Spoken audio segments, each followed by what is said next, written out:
right, folks, that's right. All right, here we go. Super Bowl 58 lineup is set. The San Francisco 49ers. I'm not sure who's the home team. I'll figure that out as we get through this puppy.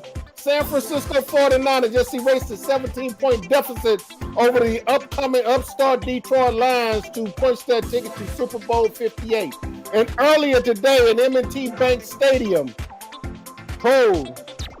Patrick Mahomes, the Kansas City Chiefs, the defending Super Bowl champions, are going back to defend that title.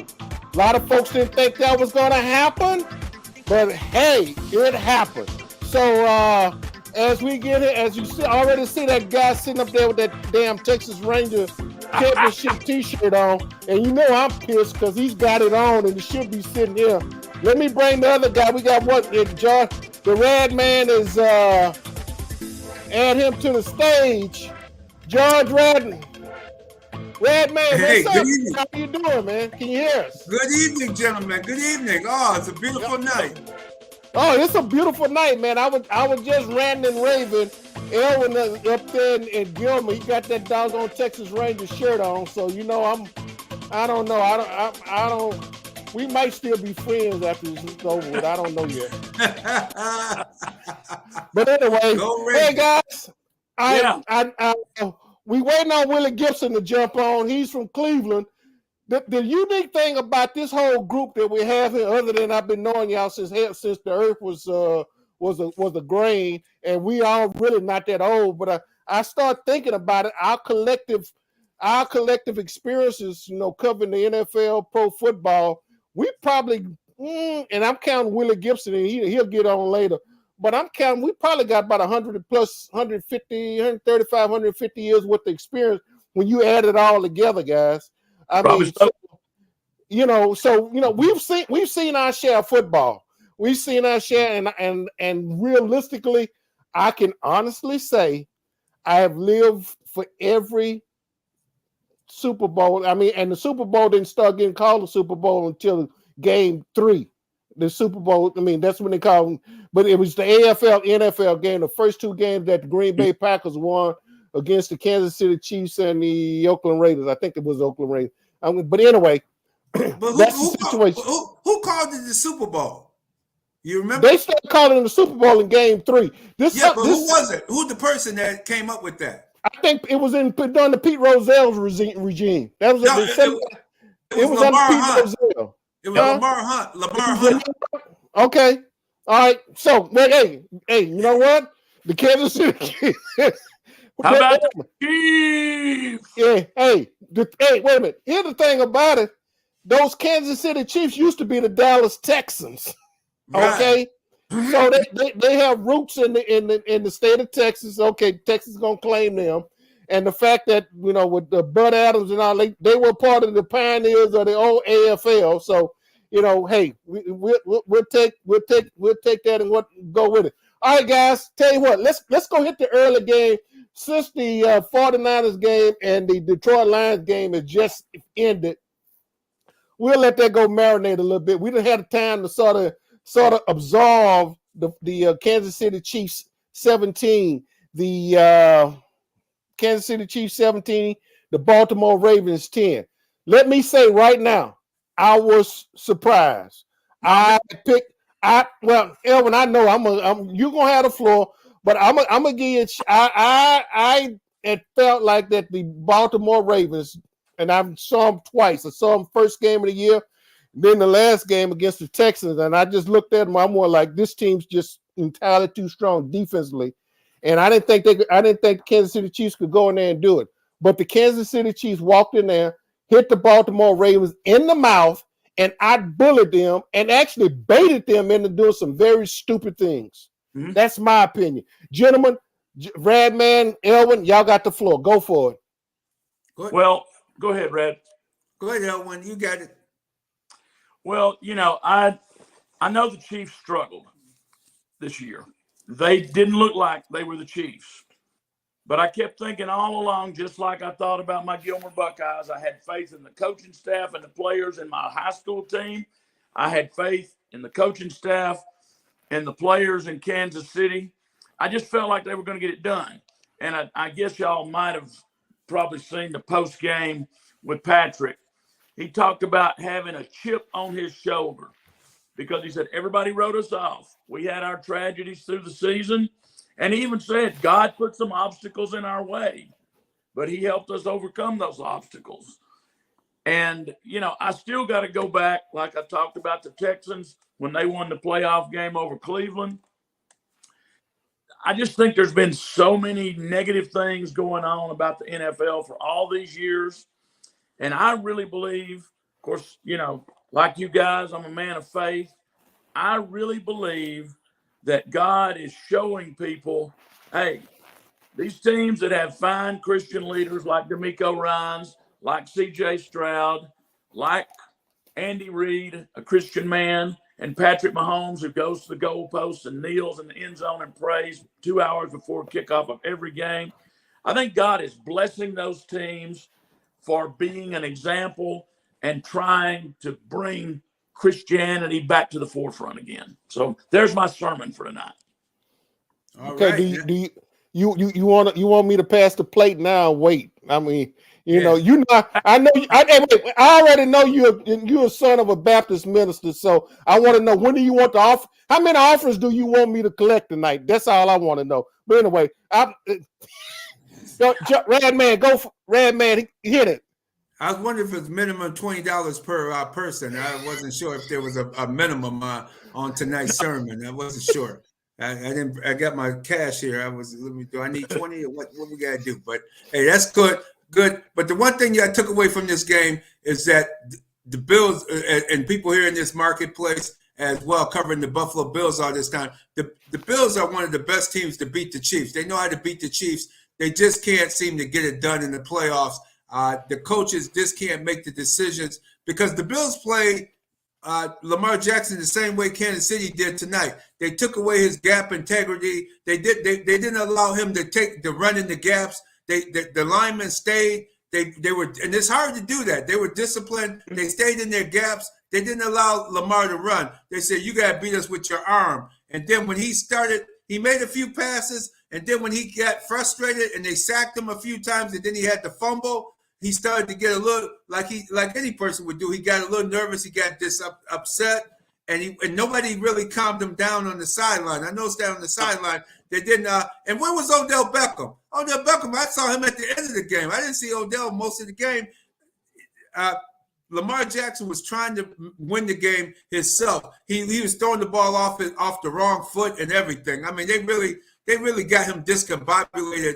The Kansas City, and this is the best Kansas City defense they've had in the 4 years or 5 years that they've been on this run of these. This is their fourth time in 5 years. This is their best defense overall in all of the years that they've been making this Super Bowl run.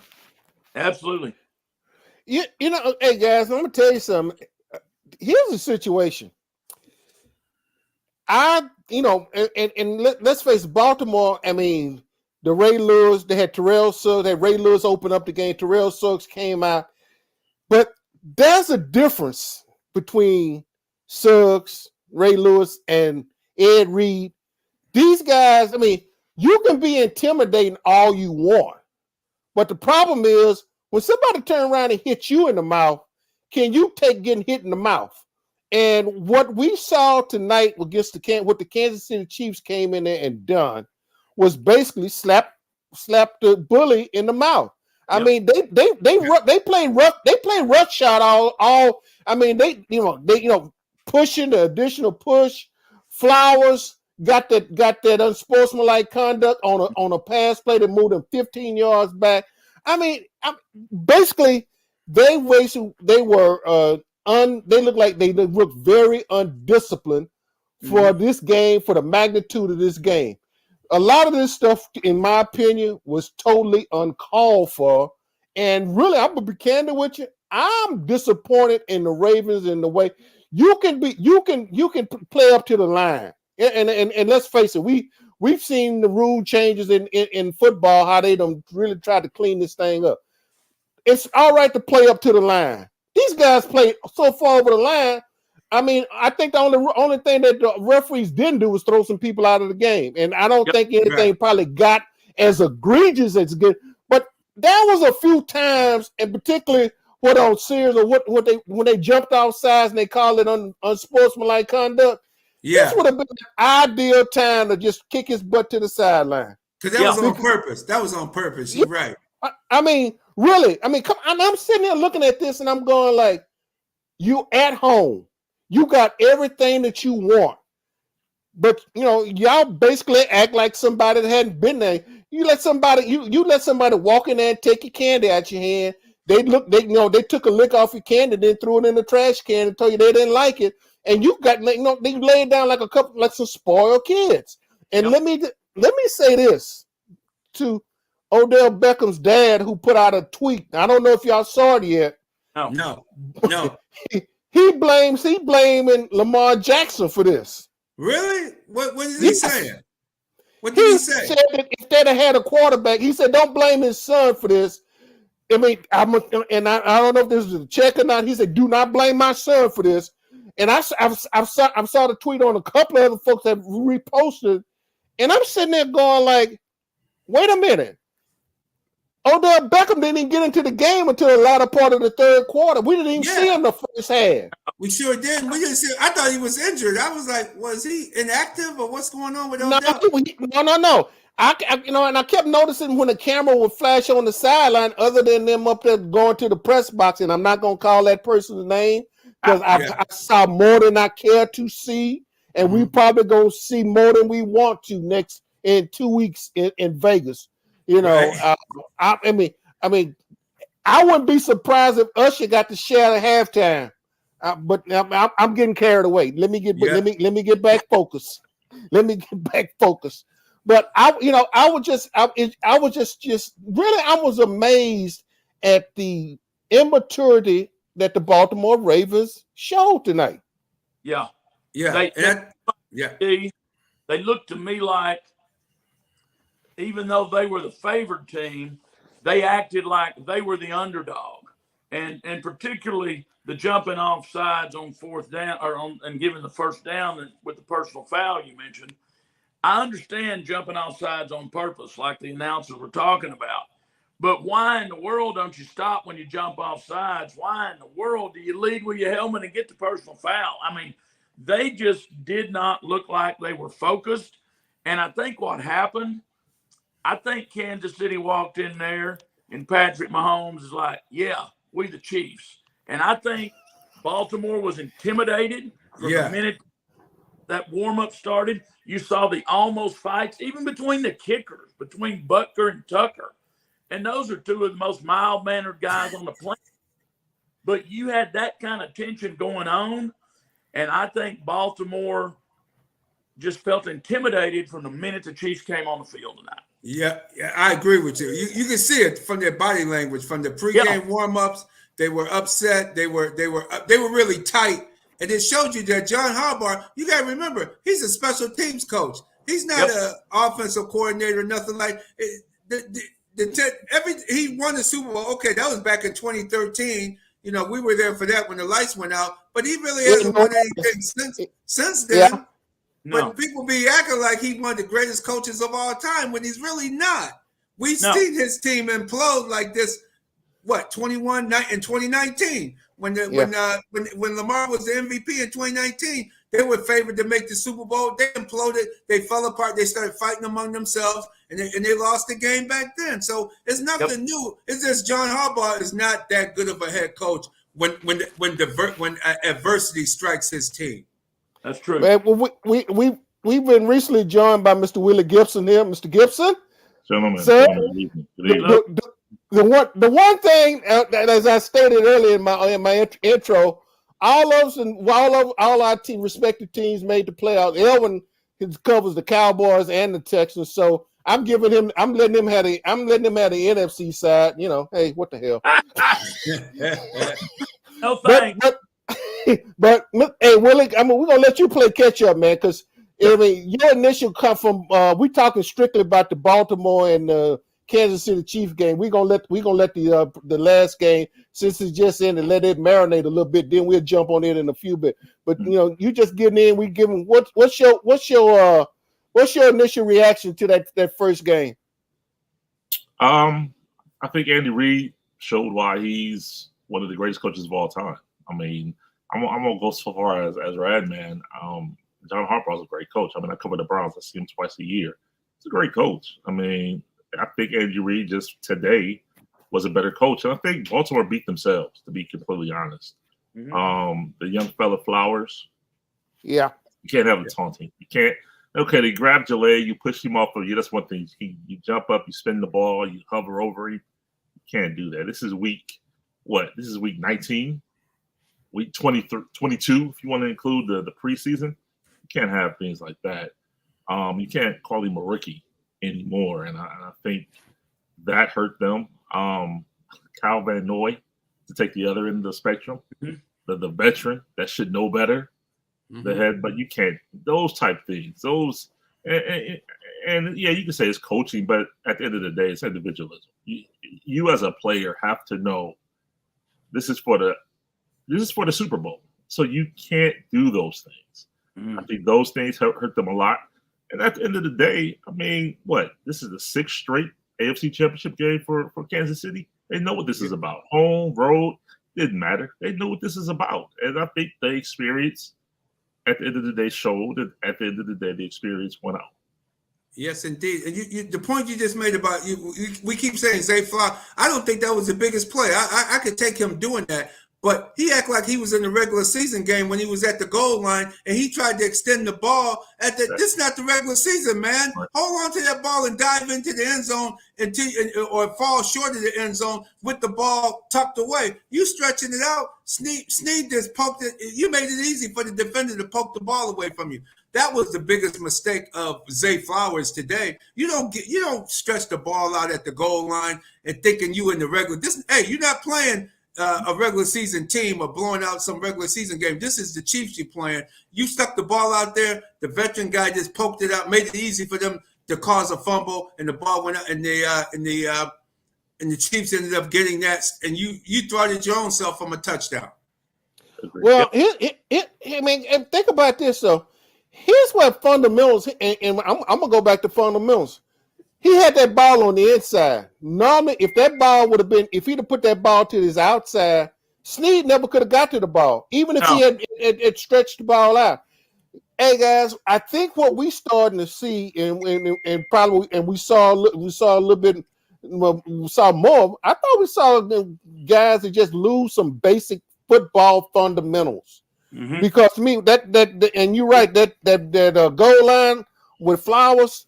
I mean, come on. That's critical. That's critical but then the thing about it, if the ball is to your outside, he can't do that. Even if he had stretched it out. But he's carrying the ball on the inside, guys, where all the traffic is coming in. Everybody's coming at him, man. So, I think some, you would think, yeah, all right, you're not a rookie anymore. All the games you done played. But this is going back to basic fundamental. This is going back to basic peewee football. When that ball, this is like going and seeing George Hallis when he was trying to teach Gail Sayers how to carry a football. Yeah, I'm that old, guys. Come on, I can just say it. I mean, that ball should have been tucked to his out instead of his right. He should have been his left hand. But okay, that be that as it may. That was a critical thing. I just think that I keep going back to the undisciplinedness of the and trying to intimidate somebody. And of all the teams that you're trying to intimidate, the defending Super Bowl champions, really? I don't think they're easily to be intimidated. I think at Radman, and you saw them when they came up there. I mean, they treated that stadium. They thought they was in KC the way they were. That cold, the snow, none of that stuff bothered them, man. They could care less about it. They didn't give a darn how much snow was in that stadium or how much snow had been in that stadium at all, man. They basically just came, and I think for a reason, because of the fact that they had been home for five consecutive years and being able to play through that. Everybody, and let me face it, I probably fell under that illusion too. I wanted to see, could these guys play on the road? They played like champions. That's what the champion does. What they say, in order to beat the man, beat a man, you have to beat the man. Well, guess what? The man walked into your house, kicked over your furniture, kicked over your dough, went into your refrigerator and drunk all of your alcohol and ate your fried chicken and everything else. But you got to remember, think about it, gentlemen. Every time the Ravens lose in the playoffs, it's because John Harbaugh loses control of his team. He doesn't have control of it. Every time they lose, it's stupid penalties. They lose their cool. They take off. They become undisciplined. But the national media never mentions that about this guy. They act like this guy is a Hall of Fame. He's not a Hall of Fame head coach. He's a good head coach. He got put into a good situation. Ray Lewis, you have Ray Lewis and those guys. Really, Colin Kaepernick, if that ball would have been hung up a little bit longer, if he would have took a little air under the ball, San Francisco would have won that Super Bowl back in 2013 down in New Orleans. But he won that Super Bowl, but he's a good head coach. He's not a great head coach like the media tries to portray John Harbaugh to be, because his teams are totally undisciplined when they get in against stiff competition. You know, we hadn't really talked about this yet, but to me, the KC defense was unbelievably good today, just like they were last week in Buffalo. Mm-hmm. But the big difference to me, the biggest factor in this game was, without a doubt, Patrick Mahomes to Travis Kelce. And you go back, and how many times have we heard it? I've been covering the NFL 39 seasons. How many times have we heard this going all the way back to high school? And Jeff Traylor, who's at UTSA now, who was our head coach in Gilmer for 15 years, and we won 3 state championships in 15 years with. The first thing he ever said in the first interview I ever did with him, and I'd heard it for years, always the case, big-time players come up with big-time plays in big-time games. And that's what happened today with the Kansas City Chiefs. The biggest players came up with the biggest plays in the biggest game. You know what? I would say this. I would say more so Baltimore gave Kansas City that game than Kansas City won it. They shut them out in the second half. Yes, Travis Kelce, 11 catches for 152? Yes, he played, but I think this is more so Baltimore not winning the game versus Kansas City beating them. Because if we talked about the stretch of the ball of Zay Flowers. He doesn't do that. They're first to goal on the 1. I like Lamar's chances first to goal on the 1. So then it's 17-14. Then you go back. I mean, there's so many plays that Baltimore left on the table that I would much taking nothing away from Kansas City, but I think Baltimore lost. Baltimore just did not make the plays necessary to win this game. More so than, Kansas City didn't dominate. To me, they didn't dominate. Baltimore had plenty of chances to win this game. They just didn't take advantage of it. Well, all right. Go ahead, AD. Okay, well, let me pose this. So how much? All right, you saying that Baltimore didn't, gave up. How much of that? I mean, let's face it. That was pressure applied to them. And if you do not execute with the pressure on you, I think that the opposing team has something to do with it, because to me, Spags in that first half, I mean, Kelce was 10 for 10 in the first half, literally. Yeah, now, did Kelce have to be Kelce that night? No, because Patrick Mahomes basically became a game manager in the second half. He didn't do anything to cause them to lose. Okay. Mm-hmm. Let me say this. Go ahead. No, and he didn't do anything for them to lose. And I think the pressure got to Baltimore, and Baltimore started doing some uncharacteristic things that we hadn't seen during the regular season. I mean, yeah, you came in, you bully boyed everybody. The Texans was happy to be there, and you didn't allow the Texans. I mean, Texans didn't get into the red zone. Kansas City Chiefs told you red zone. I mean, the red zone. These uniforms are red for a reason, because I am the red zone. Because they made the plays they needed to put the pressure on Baltimore, and Baltimore didn't answer. No, I would say this. We talked about John Harbaugh.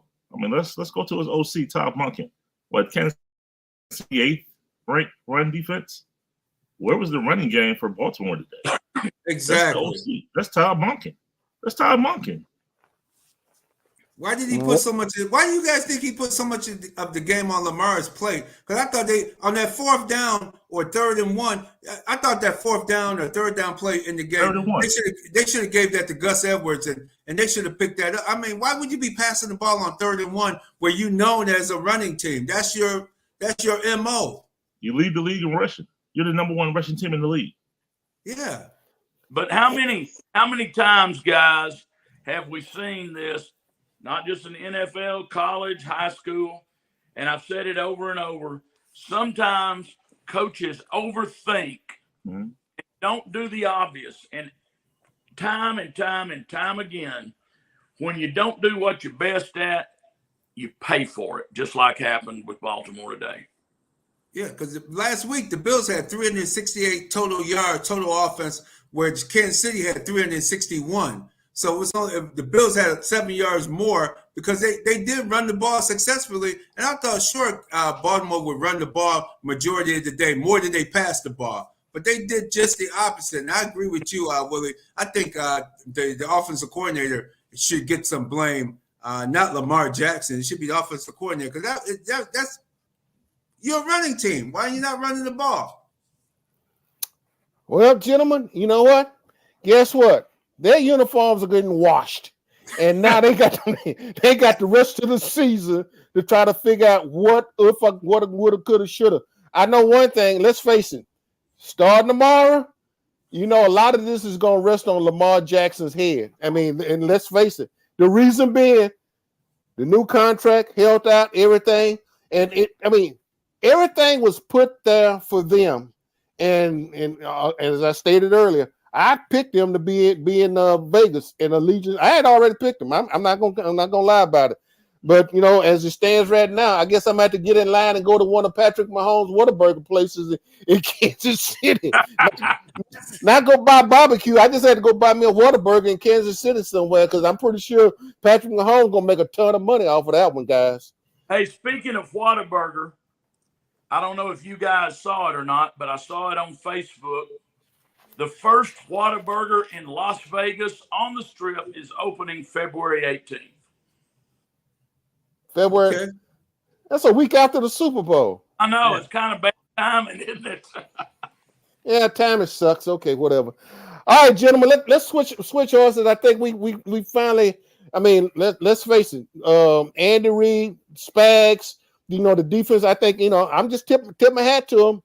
They came in there and won the night game. And I'm having flashbacks to the Houston Oilers and the Buffalo Bills, and I have to say it because the San Francisco 49ers erased a 17-point deficit.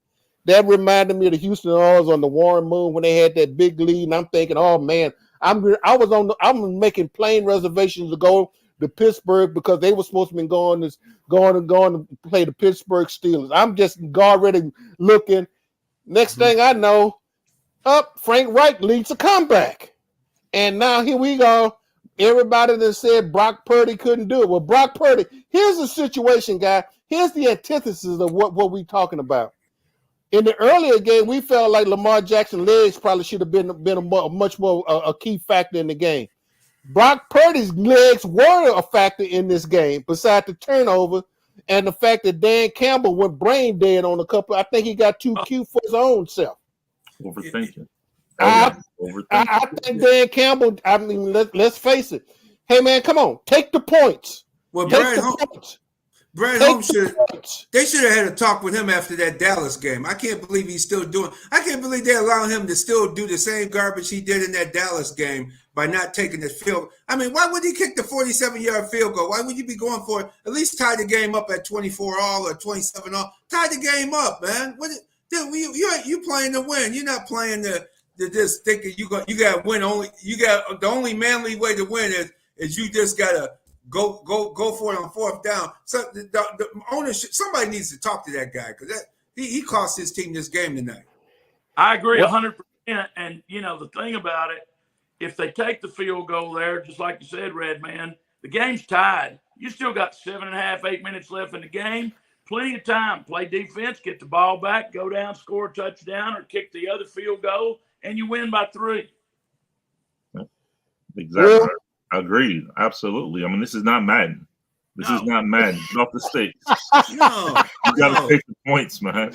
It's all about him. He act like the game is all about him, man. I'm like, yo, man, you got 52 players or 60 players. It's all about them, man. You ain't got to win to show that you manly, but because you went for him, man. I would have came out there. If I'm the owner, I would have came out my press box. Said, yo, man. Well, all right. I mean, hey, Dan Campbell's going. I think he's going to have to own this one. But realistically, in a 3-year time period, from where the Detroit Lions where they used to be to where they are now, hey man, I just think and that's been his and you know what, he was been true to his character all the way through. Yeah. Okay. Yeah. Now it turned around and bit him in his butt tonight. But he's really been true to his character because he's gone on 4th down. I just sort of question if I'm needing 3 yards, if I'm needing 5 yards, why am I throwing 15 and 18 yards down the field? Yeah. I mean, don't you have a check down? Don't you have a check down receiver somewhere in there that can pick that up? So does that go back to your play caller and depending on what play you call it? I just think that, okay, if I'm going to go for 4th and 3, 4th and 2, or whatever the case might be, I'm going to make sure I got a check down as part of my play call. And that was what wasn't available tonight against Detroit, man. There was no check down on no. I mean, Goff was looking down the field. I mean, and realistically, I just think that they let it get away from him. They truly let it get away from him. And the thing about it, after and really they took the crowd completely out of this game. Yes, they did. And I just, in my humble opinion, I'm not being humble about it. I'm like, they took the crowd because when they took that opening kickoff and basically just came down the field, I was like, oh, okay. And then they turned around and were up 14-0. I'm going like, that means, and I was in the back of my mind, I'm start thinking, home field doesn't mean squatting anymore in the NFL. I mean, it really it doesn't because but lo and behold, somebody on the sideline should have let the decisions made on the sideline and the players just didn't execute it. I mean, we can say the players didn't execute it, but I just think Dan, you're gonna have to own this one. That's just for me. That's my perspective, guys. I think the same way. And you know what else I just been sitting here thinking, guys? With us realizing the things that Dan Campbell did wrong, I don't know why the 4 of us aren't head coaches in the NFL now because we wouldn't overthink. That's why we're not in the NFL now, too, isn't it? I'm quite sure many of us, all 4 of us, sit in press boxes and like, why did they just run that? Yeah. Hey, we'll go ahead and go on and call us all out because we all sit there. We all sit there. I know I done sat there with George up in Buffalo, and I know all of us can sit there and went like, what the hell? Yep. Right. Absolutely. But hey, so Elwin, I mean, Will, anything on that about that final game? Anything else that just stood out? I got one thing, Will, before I'll let you go. Sure. That first game, guys, did it seem like that the NFL, their officials were spotting balls, almost like they were using a micrometer out there the way they were spotting? I mean, it was the right call. But a couple of times I've seen how they'll spot the ball near be one place, but they will spot it where the guy falls with the ball. That wasn't happening tonight. Did I pick up something different? Did y'all see something different tonight than maybe what I was looking at? I saw the same thing, AD. Yeah, agreed. They seem. I agree too. Yeah, seemed like they were spotting the ball back before where the guy actually fell at. I see in that first game for sure. Yeah, Here. So what, Ellen? I said they hadn't done that all season. This is the first time I'd ever seen it this year. I'm just wondering what memo might have came out from the league office because I'm sitting there watching guys fall and they basically were spotting where the ball is landing as opposed to, And obviously, that's probably the size of these guys from Travis Kelce, from his knee to where the ball might be landing. You're probably talking about 1.5 yards or 2 yards difference. Yeah. And in particular, when you come in when what the line is. So, and no, I'm not sitting up here blaming the officials for somebody want to get out there and start saying, "Oh, you're holding the." It's just an observation. I just made that. This is just my observation. I just thought that they were, and this was basically an all-star crew. I don't know. Had they named the Super Bowl crew yet, guys? Did y'all know? George, Will, anybody heard? They have. I don't recall who it is off the top of my head. But okay, all right. Well, actually, one of the umpire I know is Terry Killens. He's the first former player to become a Super Bowl official. So I don't know. Oh, okay. Did you guys think that was a holding penalty on number 65, 2 plays in a row for Kansas City, especially on the screen pass that went for the touchdown? No. That perfectly. No. Did that look like? Was that holding? No. I agree. I didn't think it was holding either because it looked like he let the guy go by him. Are you talking about the second one when he sort of swung, when he sort of blocked him and he sort of just spun him? Yeah. I thought both of them were very questionable, especially the second one when he kind of like let him he was trying to let him go by him. Yeah. And I didn't see the hold of that. It looked like he was helping the guy to get by him. Yeah. Here's the deal, guys. And I don't know, like at the beginning of training camp, referees came out there. If your hands get outside those shoulder pads, and they see them, and if that defensive lineman does any kind of squirrely way, they basically gonna call holding. And I think that's I've sort of questioned, was it really a hold, or did he just sort of make him maneuver the guy? But the fact of the matter was, his hands were outside his shoulder pads. Yeah, they were. Oh, they were. Definitely they were. But he wasn't actually holding like he would say. No, George, I agree with you. That way, he did not grab any jersey. There was no jersey grabbing anything. He just sort of, and within that 1 yard line play, to me, we've seen a lot worse stuff than that. That really literally does not get called. So I saw that. The officials, they pay a guy to sit there and say, well, yeah, that was holding. I'm sort of going like, really, Gene? I think Gene Sarator was the one. And I'm sort of going like, I don't know, Gene. 2 times in a row, I'll go with the first one. But that second, that I call it that matador block. To me, that was sort of like a matador block. So I don't know. But you know what? It didn't hurt them. They want, it'd have been different if it had taken points off the board. But speaking of points off the board, I saw where Kadarius Toney said he wasn't hurt. He was inactive for the game. Will, did you see? Have any of y'all saw this where he was saying that he wasn't hurt? I heard it. Yeah, it'd be interesting if he goes to Vegas. I'll be interested to know if he's on the team flight to Vegas. He'll be on the flight to Vegas now. They'll take it. I don't know. The things I heard. Really? Oh, come on, man. Hey, man, come on. Drop knowledge. He said some things. When today or yesterday or today. Oh, really?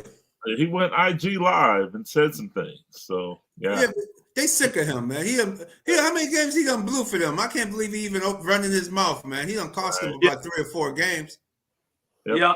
Well, my buddy Mike Malarkey, who's covered the Giants as a photographer for 40, told me when Tony was up there that basically nobody liked him because he pulled the same kind of stuff up there. And he said wherever he goes, he's going to cause more trouble than he's going to do good. Well, you might know. Well, you might be on to something. They might not take him to Vegas. They may not. No, they might not. That's why he's been inactive, because they don't want him on nowhere near the field, because he. Yep. And it's funny. Last year, didn't he catch the game-winning touchdown last year in the Super Bowl, if I remember properly? In the punt return to set up a touchdown too. Yeah. Punt return. Oh yeah, he was great. He's great on punt returns. And remember, Eric Bieniemy had him handing. He had some nice reverses too. You got to hand him the ball. You can't throw the ball to him. He can't because he can't catch. He's a track guy. He's more of a track guy. That's what he really is. He can't catch the ball. You got to hand it to him or get it on a punt where he can catch it back on a punt type return. But no, he if you're throwing it to him, oh no, forget it. It's not. And that's what they found out this year. They found out what the Giants found out a couple years ago. He just can't catch the football running routes. Right. All right, guys. Let's as we get ready. I told y'all we're gonna try to keep it to 30, but I know two ball games tonight, and without you guys here, I know we're gonna sit up there. We're gonna run over. I apologize, but then I'm gonna have to run Mr. Ross's spot real quick. Early. Obviously, the Kansas City Chiefs are the favorite for the Super Bowl, correct? Yes or no? I don't think they're going to be, but I think they'll win it. Yeah, I think they are. I think they'll be maybe -1, -2. Yeah. They'll win. I'm with KC. I was with them against Buffalo last week. I didn't think the Bills could beat them with Sean McDermott as the head coach because Sean McDermott just can't make crucial decisions, even though his team is a better team and should have won that game last week. He once again, if you can't win with 13 seconds, how you gonna win? That's what I tell people around here. If you can't win with 13 seconds left in the game, it's hard for you to win, man. It's hard. It's hard. Well, what you think? I think I'm gonna go San Fran. I think Kyle Shanahan gets it done. John Lynch and that team, and I think they get it done. Brock Purdy. How about imagine that? Brock Purdy's gonna win it. Brock Purdy's gonna beat Patrick Mahomes in the Super Bowl. I think so. I You think know, so. You know what? No. I'll tell you this. Steve Wilkes is going to beat Patrick Mahomes in the Super Bowl. Okay. Defensive coordinator Steve Wilkes is going to beat Patrick Mahomes in the Super Bowl. You know, 27-24. What do you think, Elwin? 27-24 KC. It's going to be a close game.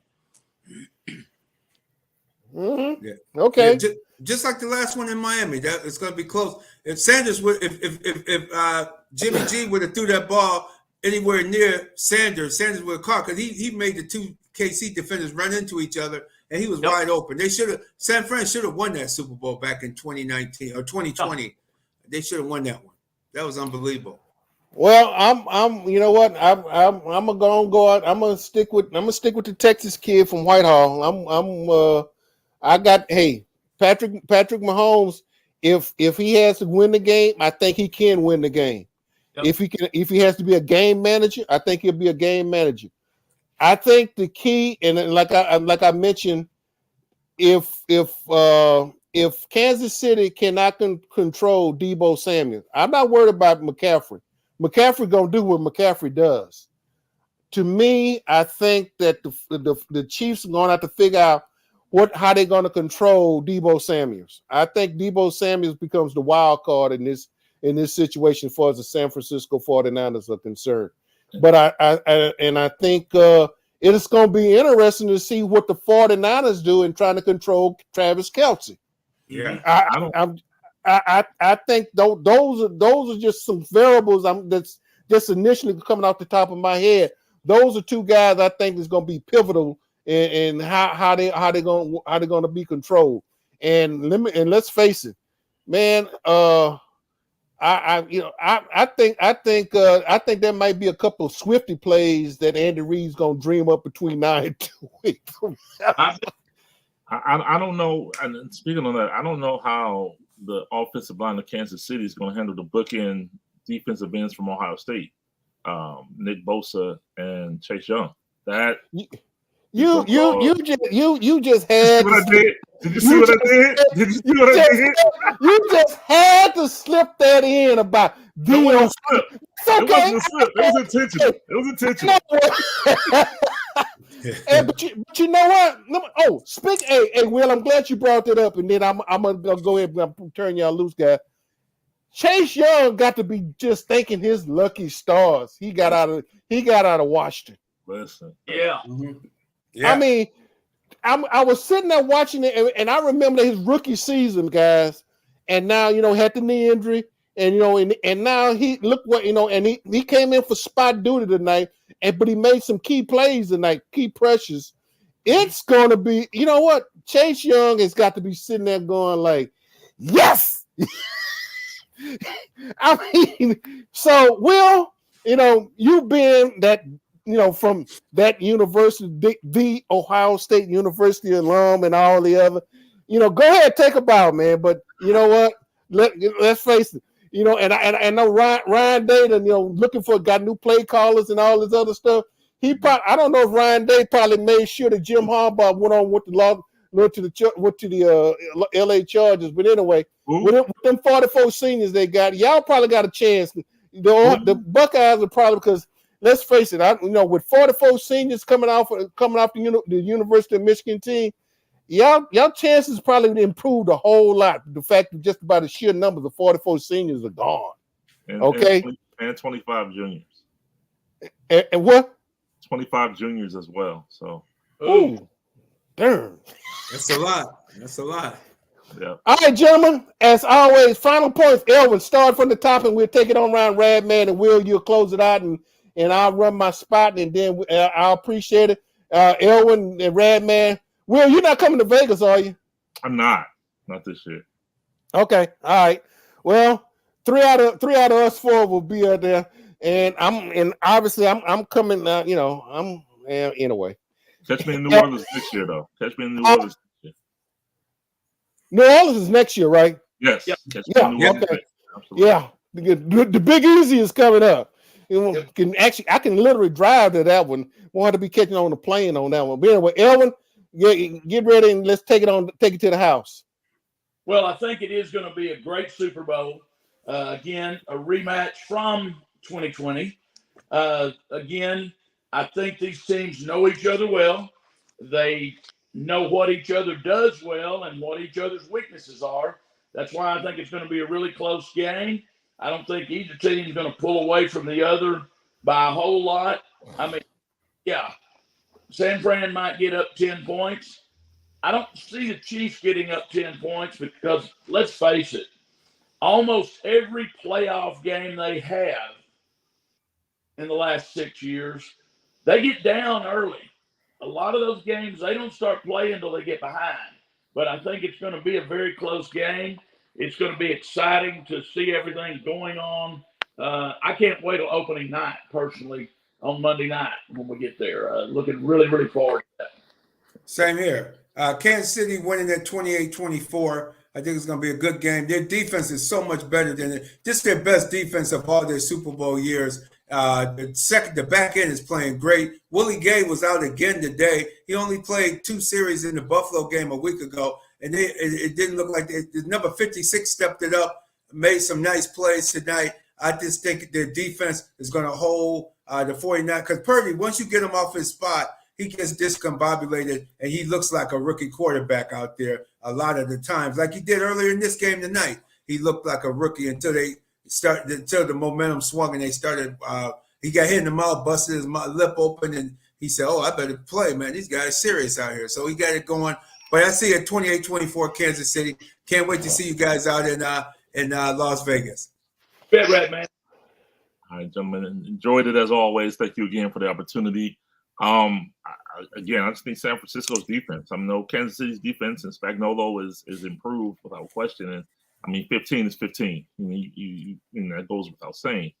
However, I think, and you said it, AD, McCaffrey's going to do what McCaffrey does.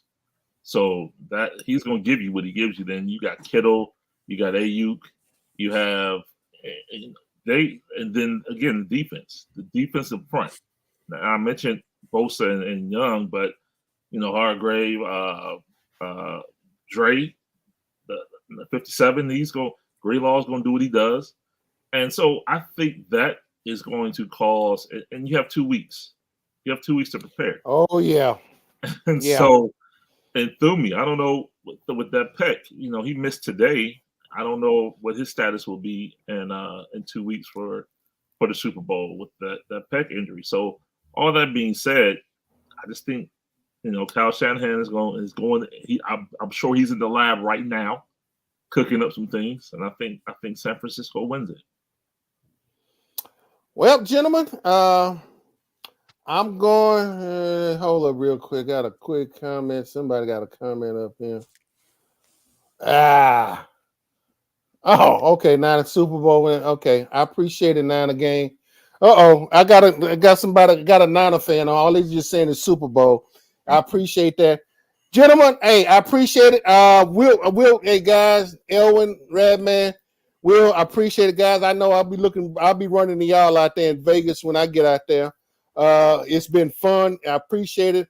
I mean, this it's been a good season. Will, I know you probably it's almost like with Jim Harbaugh leaving Michigan. That's almost like a graduation exercise for y'all again, right? I know who. We don't say that name up here. Okay, I'm sorry. Hey, I know. Hey, I don't want to start like I made him do it, but he did. Hey man, hey guys. Real talk. I wish he would have stayed. Real talk, but that's another story for another day. I wish he would have stayed. We'll do that. No, we'll do that. That's a good deal. Hey guys, as I get ready to the shut this thing down, I appreciate it. Finally, yeah. No, hey man, no, I really appreciate y'all guys. I mean, like I said, collectively, we got a lot of knowledge of just covering the NFL and covering sports. So, the thing about it, we may not be making $9 to $10 to $20 million a year and having all kind of platforms, but we got this platform, and we'll have some fun with it and go do what we got to do, and that's what I appreciate. And I thank you guys. Look forward to seeing you guys out there. Hey guys, y'all be careful, be safe. And as I get ready to Elwin, see you. Will, see y'all. And let me see. I need to do one other thing. What is your projection? Your projected score? Oh, mine. Oh, okay. 24-21 Chiefs. All right. 24-21 Chiefs. Okay. And the thing about it, those are two. They got two excellent field goal kickers, and so this game very well could rest on somebody's toe. And the thing about it, it's going to be indoors, and we're not going to have to worry about it. We're not going to have to worry about the atmosphere and all the other stuff that's going to affect this game. I think if it comes down to the kicker, it's just going to be coming down to the kicker, and that's just the way it's going to be, guys. Absolutely. But anyway, guys, I appreciate it. Appreciate you, yep. AD. Yeah. All right, y'all take care here. All right, folks. As I appreciate my guys, Elwin Henderson, George Radman, Willie Gibson. I appreciate them, guys. I appreciate all of them. I appreciate each and every one of your comments and everything in the box tonight. As I need to do one other thing. Yeah, that's what I need to do. Need to do this real quick because this man has made it possible. Hello, I'm Ken Ross with the Ken Ross Insurance Agency. There are certain things that are important in our lives: our health, our safety, and our loved ones. With over 40 years of experience, I've seen just how important insurance can be. I value the importance of being a part of my community and being there when they need me. Insurance is important everywhere, but being here in South Texas, it is absolutely essential. From flood, home, auto, and life insurance, let the Ken Ross Agency be your agency of choice.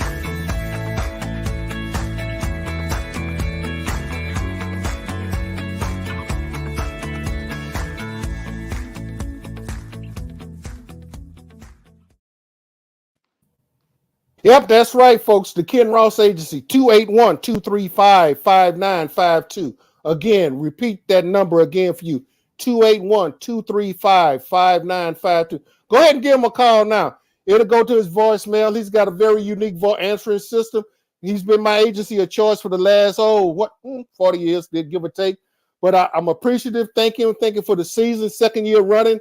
He has been with us. And so, next sight and sound you'll hear from me. No, not from the Pro Bowl. I could care less about the Pro Bowl. Next sight and sound you're going to hear from me will be from Vegas. And we'll be out there, the sights and sounds, everything. My friend Elwin will be out there. Radman will be out there. I'll probably even have Gibson. He'll probably be in Cleveland. So I'll probably let him, still bring him in because the fact that the knowledge that these guys possess, and probably add a feminine touch to the whole thing too. But when we get out there, we're just gonna go out there, have fun, hope to see a good contest and everything. So as we do in closing, this is your man Adolphus A.D. Moore from the AdMax Corner. And if you have not subscribed to the corner, please hit the subscription button. If you have not subscribed to the Houston Roundball Review, please hit the subscription button. So without further ado, ciao. Hey, I'm out, folks. Be talking to you from Vegas the next time. Hello, I'm Ken Ross with the Ken Ross Insurance Agency. There are certain things that are important in our lives: our health, our safety, and our loved ones. With over 40 years of experience, I've seen just how important insurance can be. I value the importance of being a part of my community and being there when they need me. Insurance is important everywhere, but being here in South Texas, it is absolutely essential. From flood, home, auto, and life insurance, let the Ken Ross Agency be your agency of choice.